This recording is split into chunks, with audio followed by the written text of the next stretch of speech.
All right, hello. This is Love and Hip Hop Atlanta, Season 10, Episode 5.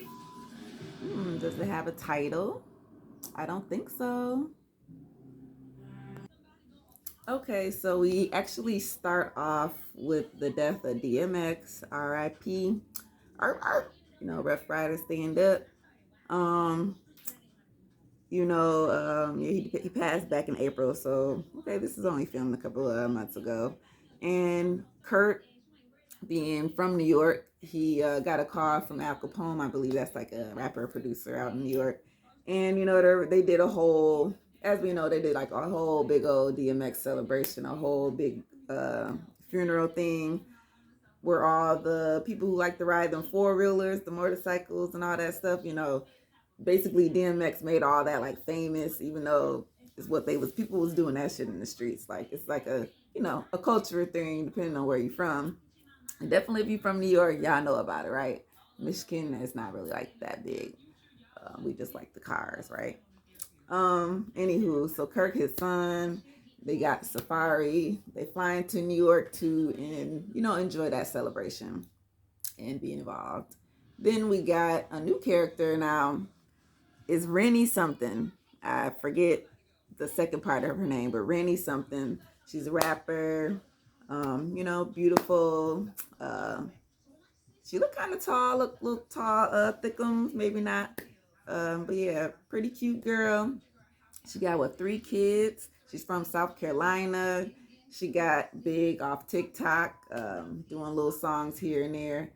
And she's trying to further her career. So why not come on the show and promote yourself? Rennie Rucci. Rennie Rucci? Something like that. Rennie Rucci. Yeah, I gotta hear it one more time. I'm sorry. Rucci. Rucci, right? Okay.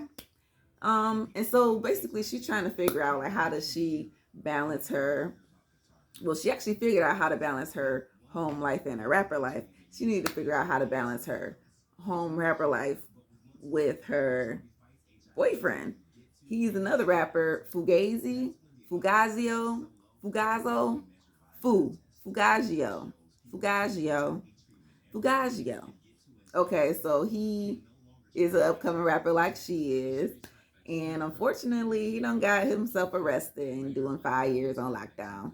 So she's basically on the outside, like, look, I'm gonna hold my man down as long as it takes. So, but of course, it's frustrating and it's a little stressful because, right, you can't see each other every day. We just got to call and all this stuff. It's a little hard. So we'll get to know her as we go along. Then we got Amaretta the Great. So remember we had her and her mom a couple episodes ago, and she was just saying how her mom and her weren't seeing eye to eye. Like she used to be her manager, but then things weren't working too well to where she fired her mother, or her mother quit, whatever. And she ended up making the song where she talked about I guess the dysfunction in her life, which included her mom. And so her mom took that as a diss track, like, dang, you dissing me on the dang song, like that's some bullshit. So the mama wanted her to apologize for the song, and the daughter wants the mama to apologize for putting the man first. So she meet up with her sister and her brother. Her sister Khadijah is like, look, I'm like, she's older, she's the oldest one, so she's like, I was there when Mama was with the man. Like when she met him, I remember that it was cool. But somewhere along the way, the sister was like in and out the house, or just out the house completely. So she didn't really get to see that dynamic, that dysfunction or that toxic, energy that her sister and brother experienced. And so she is on her mama's side when it comes to this situation because she's like, well, that's just your experience. But mama, I mean, you can't put that all on mama. And the sister like, well, you can't be taking her side like that. Like, no, because this happened in real life and nobody's going to try to tell me that I'm crazy. Like, I'm not delusional. She keep using that word delusional. Like, y'all gaslighting me and stuff. Like, I'm not going crazy. Like, I know what I saw. I lived it. I breathed it. I smelt it. I dealt it. Like, why can't y'all believe me? I mean, her brother is on her side, but why can't the mama and sister just admit the truth? That is all. Okay, so Sierra is the boss woman that she always been. She not only does she has the glam shop, but she started this other business called Money Monsters, which I think I've seen advertised out and about. Just never really looked into it. But basically, she's giving classes on how to start businesses, and it's working out well for her. She did a little graduation ceremony for a couple of girls who were taking her class, and she just continues to say like she got these sisters out here because, now we're getting into people's lives a little bit more because all we had was her and Shooter. Now that Shooter's gone and her, what was it, her badass daughter is back on track. Let's see what else she got going on, right? So she got three sisters. They showed, so one used to work for her, was a makeup artist, used to work at the glam shop, but I guess at some point she had to get fired because she wasn't paying her rent like she was supposed to, your booth rent or whatever they do in those areas. And, so the family dynamic just ain't been the same since. Her other two sisters, like, they around, but they got this group chat going on like normal, like most families. We all got one. We got one with our family and stuff. And, yeah, like, they just been just talking real bad about Sierra, like literally threatening her. I think even trying to say they're gonna kill her or set her up. Like, what kind of stuff is that? I don't know if these is all sisters with her mama or if these is like some couple with her mama and a couple with her daddy or whatnot. But hey, she say she wasn't even around them like that growing up. So it's just they just trying to get back things on track. They just trying to get back they're just trying to get things back on track. There you go. So they flipped to New York. Safari and Kurt is up there, and I forget Safari's about he could Jesus, I'm just getting so twisted today. Is it early? It might just be early. But anyway, he just is taking any break he can get away from Erica at this point. But listening to Kurt, he goes into this story how he got this oldest son, because we know he got the ones down in Atlanta, but he got his oldest out in New York, and he's like 30 or something like that. So of course he like, well, since I'm here, I might as well to go on check up on him. It's my son. I miss him. I love him. He just got little problems of his own. He dealt with some substance issues and just dealing with the wrong crowd or whatnot. So it just kind of just put just a little damper on the relationship. Nothing too bad. It's just they just don't talk as often as they should. But Rashida and all the other kids, like, they all know each other, so everything's good in the Frost compound. That's what we're gonna call that, the Frost compound, because I don't even know how many baby mamas it is that he got. Is it like 4 and Rashida's number 5, or is it like 3 and Rashida's number 4? Oh wait, the new baby. So number 6.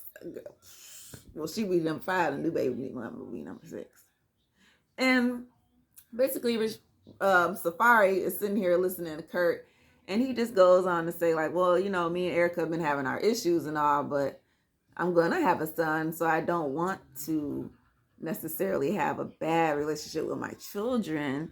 So maybe somewhere I do need to go and take my ass back home and talk to my wife. It might, y'all need to figure it out, Erica. All right, so we get Rennie Rucci, and she's back home in South Carolina, and she's actually at her mother's. Her mother got like a little lounge, little hole in the wall. Yay, you know about that. Anyways, looked like a cool little juke joint. I probably, if I was down in the South, I could probably, kick it back in there with a couple drinks. They looked like they was having fun. I like that little cheers. They all gave a cheers, and they said like a little saying like, if you don't drink, well, you gonna drink or something, and to take the shot. Thought that was kind of cute. And I don't know if I might have said the wrong amount of kids, but it's 2 kids. And she's just trying to explain to them like, I gotta go back on the road. Unfortunately, y'all can't come with me because I got school. But once school break, y'all can come home, back to Atlanta, and we'll be good until school start. And of course, they're like, oh, bummed out, like, okay, mom. But they've been living this life, so they understand. And it looked like her mom is, like she said, her mom is the best, and she looks like the best. That's pretty much what any person will want, after you have children, that your mother will at least be there to help step up, just in case you have to do things like that, or like whatever she's doing, whatever your job is, or whatever your struggles may be, should I say. So she kind of asked them about their dad, like, so have you talked to your dad lately? And the son and the daughter, they both is like, no, not really. I mean, he don't call us like that, or he only wanted to talk about something or something. And the son was like, no, I don't like him. It's like, why? Because he was trying to talk trash about Fu. Now, Fu is Fugago. Fuagio. Oh, my Lord. I don't know why I just forgetting this like that, because they just said it. Fugaggio. Fugaggio. Okay. All these damn names. Rennie, Rucci, Fugaggio. Amaretta the Great. So Rennie is good over there with her children. She basically realizes, like, dang, the kid's daddy, they don't even or he don't even spend time like Fu do. And Fu, I mean, he's on lockdown now, or locked up. But how does that work? Like, well, your daddy lived down the dang street, but this other man has stepped up to take over that kind of role, and your own children is kind of resenting you for that. So, hopefully they can figure that out and work that out. If he watching the show, he might be watching the show like, oh, that goddamn bitch, I ain't saying about my, Anywho, we flip over to Amaretta the Great. So, she with her mama, her sister, and her cousin. And they do decide to go to this little, like them wrecker rooms where you just smash rooms. You smash up all that shit, junk that people throw. It's all trash and junk that people throw away. They put them in this little room warehouse or something. And you pay, $20 or so for an hour to go and tear some shit up to get out your frustrations and your stress. And in the midst of this, the daughter was trying to say, well, I want to relieve this stress of, this childhood and this man. And the mama like, girl, why you keep bringing this up? Like, the mama is kind of like over irritated with the whole subject. And she like, you keep trying to, like she said, okay, I'm going to accept that as a mom, I probably did some things that wasn't right. I give you that. But what you're not going to do is tell me that I put this man above you. Like, no, it's just not what I'm going to do. And she like, but mom, that's all I want. All I want is you just to apologize to me. Because if you can apologize and acknowledge this, I can be able to let this go. Like, that's all I want. And it just seems so simple if you really, like, doesn't it? It just seems so simple. And her cousin's there to talk to her, like, well, maybe your mama feel embarrassed about the situation or something like that. Or maybe she's not ready to admit it or something. And Amaretta's just like, look, we just keep going back and forth about this. And even my sister, she taking her side, because her sister Khadija like, girl, that's your experience, it ain't mine, so I ain't got nothing to do with this. And the mama like, look, you I'm done with this as well. Like, she like, you gonna keep your fairy tales over there in your head, but me, I know what I did, and that's not what I did. So unfortunately, I think we're just gonna have to keep arguing about this until the mama actually admits it, or until Amaretta just lets it go. Like, I don't know. I feel bad for her in this situation, because you do just want, that's all she wants, just acknowledge that part. Like, she's not even talking about any other stuff that probably could be close to the same, could be worse or whatever. Like, but that one little thing. And sister, I know you're trying to stick up for your mama, but god damn it, can you just at least try to convince your mama to come around for your sister? I think that's what you should have been doing, instead of just taking mama's side automatically. No, you're supposed to be in there as the mediator to try to wiggle your mama through, since you all close up on her ass. Well, should I say up under her titty? Um, yeah, convince her to go and talk to your brother and sister. That would make more sense too, because like I said, it all seems so simple, but I guess it's really not. So while Safari is in New York, why not go visit the family? So he sits down with his mother, and mamas is always gonna tell you right, right? He kind of just goes into, he tells her about the babies and things. I haven't seen her for COVID. A lot of old folks, they're not gonna go nowhere once that stuff was happening. Say, nah, you're gonna come over here, spray you down, or we gonna talk to you outside the window. But I am definitely not going nowhere with the goddamn COVID. Okay, but the grocery store. But anyway, maybe the liquor store. I don't know. But anywho's, he's just telling the mom like, yeah, we got another baby on the way. So, but me and Erica just been going through it and whatnot, and she's like, Safari, like I did not raise you like this. I ain't gonna do my Jamaican accent. I did not raise you like this, boy. So you need to go back home and get your shit together. Stop being on the goddamn tweeting on the internet because it's embarrassing. Like, you know what I'm saying? She like, I do not like to see that shit. Like, come on now, Safari, that is not you. I did not raise you like this. And this how you gonna be? Like, you treat me like a queen mother, you have to treat the mother of your children just the same. Or actually, you married her, so it's your wife. I'm sorry, buddy. You chose the life. You got to grow up and you got to live in it. Um, I mean, she ain't necessarily said all them words, but that's basically what he needed to do, and I think he got that from what she was trying to say. That's basically what it was. Like, yeah, get your shit together, boy. It's of course life is different, and right, I didn't raise you like this. God damn it, I say nah. Anywho's, Kurt's still out there as well, and him and Kai go and visit Christopher. So Christopher, the oldest son, looks good. He actually looks like Kurt. Well, all of his children have like a little piece of him. Like Kai looked like Rashida, but somewhere it does got a Kurt to him. So um, it was a cool talk. They got to hash out a few things, because he's just saying like, look, I know I've been my substance abuses and just the path that I was on. Once you get clean and sober and you get back right, coming back around that environment that you um I wouldn't say you destroyed, but that you caused chaos in, you caused a lot of discomfort, we'll say.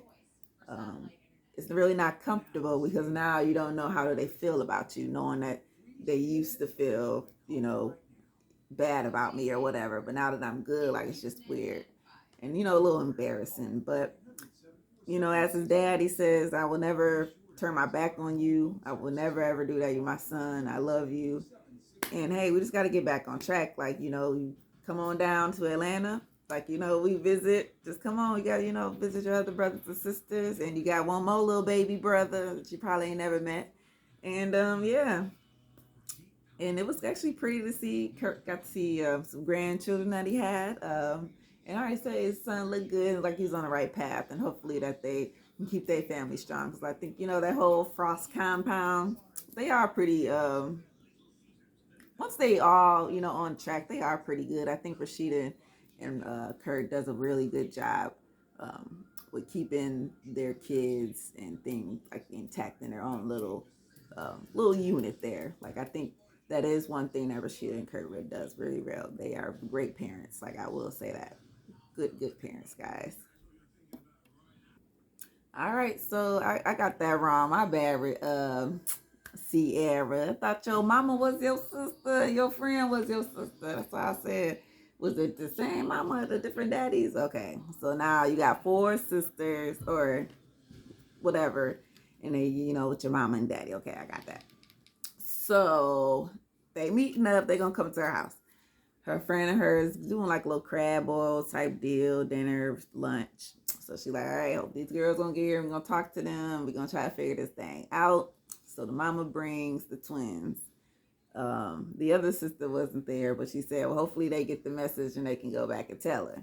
So the twins is younger than her. I think she said she was, while they was 5, and she was 15. So that's what, about 5-year difference. 10-year difference. She got pregnant, so she ended up leaving the house or getting kicked out of the house, however you want to put that. So growing up with them wasn't like, it was a little different. So she like, so she basically tells them like, look, the problem is y'all just spoiled. Like, I can't remember the dang sister name who started it off, but the one who worked at the shop, she's like, yeah, you kicked me out your shop. Like, what kind of stuff is that? Like, just because I wasn't paying your the booth rent? And Sarah's like, yeah, everybody else pay their booth rent. It's just the way the businesses work. And you're gonna go to another shop and you're gonna pay her booth rent. So you're just gonna try to be up under me and work for free? Nah, girl, that's not the way it's supposed to work. As the older sister, I got to put my foot down at some point, and I got to show y'all that y'all got to be grown and y'all got to learn to get this shit just like I learned to get mine. Because like she said, I was kicked out a little early, so my hustling skills was, kicked in a little bit faster with this baby and things like that. And yes, because the sister started saying, well, you ain't get the shot until mama gave you the money. And she said, okay, well, mama, yep, half and half. That's how I got my shot. That's how I'm doing my thing. And mama give you everything. Mama and daddy give y'all everything. So y'all spoiled. Y'all don't know how to work. Y'all don't know how to do nothing. So all I'm trying to do is teach y'all how to get there. And then they just go back and forth. Well, you think you this, you think you that, and you think you this, you think you that. Oh, and you just jealous of me. And y'all supposed to be sisters, right? And this is not sisterly. My quad's voice. Quad, not sisterly. Whatever. Yeah, so they end up leaving, storming out, like about to fight almost. They ain't gonna really fight because they got these surgery things, because you ain't gonna want to mess up that unless you want to go back underneath the knife. Hell, they probably would spend it just to go back. Hey, it ain't me though. I'm not there yet. So that was it, really. They just kind of argued that shit out. They left the house. I don't even think nobody even took a crab leg. So, girl, forget them and go back and eat. How about that? And whatever they about to go tell the sister is going to be some definitely bullshit, because she wasn't there. And they all hot. They going to go, bitch, Sierra don't popped off and da-da-da-da. Tried to say I was this and that and that. I didn't. And mama do. And So, when she hear back, it ain't going to be that. Ain't no resolve. So that was Love and Hip Hop Atlanta. And we'll get back to whatever is next week. Actually, next week's episode will be a little bit late because I'm going to be out of town. So I won't be able to be home to actually film it. And while I'm on vacation, I'm not going to be watching nothing anyway. So you're going to have to get that the next week when I do, I guess, 2 at a time or something to that nature. So anywho, peace out. Thank you for watching. And I'll see y'all for the next one.